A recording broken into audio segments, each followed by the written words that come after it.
How to remove filters on Instagram Reels. Without any further ado, let's head over to the video. The very first step is to open your application Instagram. Make sure you are logged into your account. Swipe right and here move into the Reels section.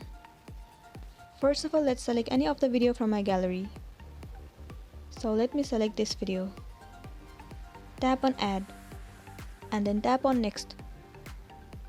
Now let's add some effect to this reel video. Tap on this icon. From here, select any of the effect that you want to add. So let me add this effect. There you can see that the effect has been applied successfully. Now in order to remove the effect, all you have to do is tap on the same effect that you have just applied. There you go, the effect has been removed successfully. Likewise, you have to do the same process in order to remove the effects on Instagram Reels. So this is it for today, and this was a tutorial video on how to remove effects on Instagram Reels.